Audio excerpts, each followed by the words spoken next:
to the ANS. You're recognized for 5 minutes. Okay, number 8. Let me see which one we've got here. I've got my numbering wrong.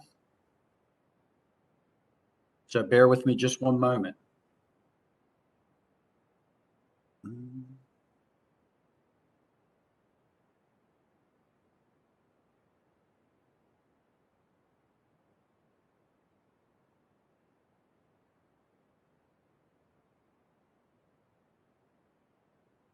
I've got mine are numbered number 2, Mr. Chair, and I'm sorry, there it is, number 8. I'm sorry.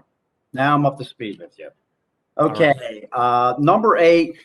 Really, this is a very, very simple amendment. It just simply redirects the funds from the Civilian Climate Corps to people that this administration has plunged into economic hardship because of their attack on conventional and reliable energy sources. My amendment redirects funding from the vague, duplicative, and unnecessary Civilian Climate Corps and instead redirects it to carry out economic revitalization, diversification, and development in economically distressed mining and drilling communities, including those that have been impacted by the cancellation of the Keystone XL pipeline. President Biden has shown his clear animosity toward the oil and gas industries and mining industry. Within hours of taking the oath of office, President Biden signed an executive order canceling the permit for the Keystone XL oil and gas pipeline that was well under construction.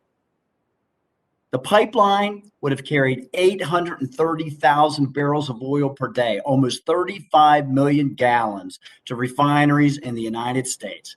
The executive order directly led to the layoffs of thousands of union workers and countless indirect jobs supporting industries. Hundreds of these jobs were held by Montanans. Killing the Keystone XL pipeline will result in an estimated loss of $80 million in annual revenue for Montana, and 5 of the 6 counties affected by the Keystone are designated high poverty areas. $1.5 to $3.5 million a year in tax revenue for those counties is substantial for their school systems, for the roads, for their local hospitals. That's $80 million a year that could have gone to all of those necessary institutions, and it was wiped out with the stroke of a pen. The White House continues to give assurances that workers laid off in the conventional energy sector will be supported and quickly find a replacement job in renewables. Unfortunately, many of these workers remain out of work and continue to struggle to pay their bills. The Biden administration's policies continue to be a guaranteed prescription to keep our rural communities in poverty. This bill would exacerbate these problems for working Americans by making domestic resource production as unprofitable and difficult as possible.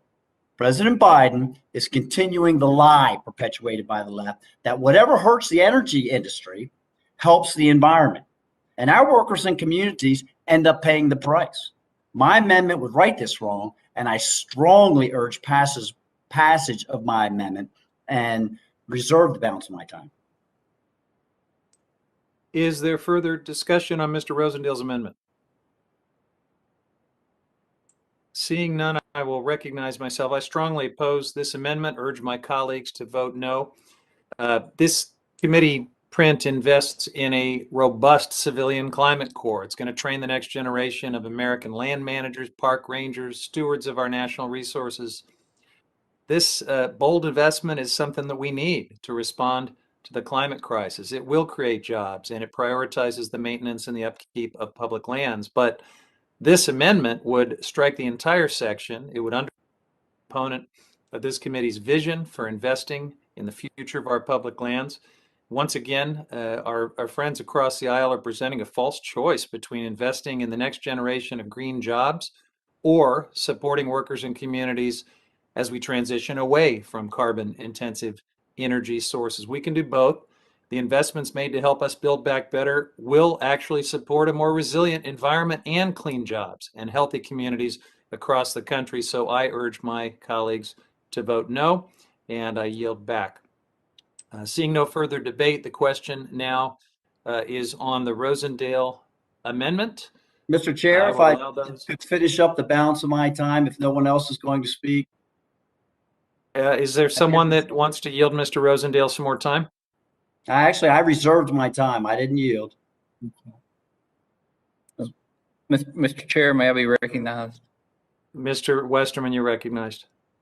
I yield my time to Mr. Rosendale. All right, the gentleman is recognized. Thank you, Mr. Chair. I would just like to close with the fact that the people that I represent need this relief now. They need their income back now. This is income that was stripped from them, not by their own doing. It was stripped from them by this current administration, and they need this relief right now. And this amendment will make sure that we can provide it. They can't wait for weeks. Their families can't. Their refrigerators are empty from groceries. Their energy bills are going to come due here in another probably 30 days. We have winter early in Montana, and I'm trying to provide that relief now. We cannot wait until these new renewables become developed. Thank you. And now I would yield back to Mr. Westerman. Thank you very much. I yield back. All right, Mr. Westerman has yielded. Seeing no further debate, the question is on Rosendale Amendment number 8 to the ANS. All those in favor will now unmute themselves, and those in favor should say aye. Aye. Aye. Aye. All right, and I will now allow members opposed to unmute. All those who are opposed, please say no. No. In the opinion of the chair, the noes have it, and the amendment is not agreed to. Mr. Chair, could I please have a recorded vote? Recorded vote is requested and will be postponed pursuant to our previous ruling. Representative Graves, you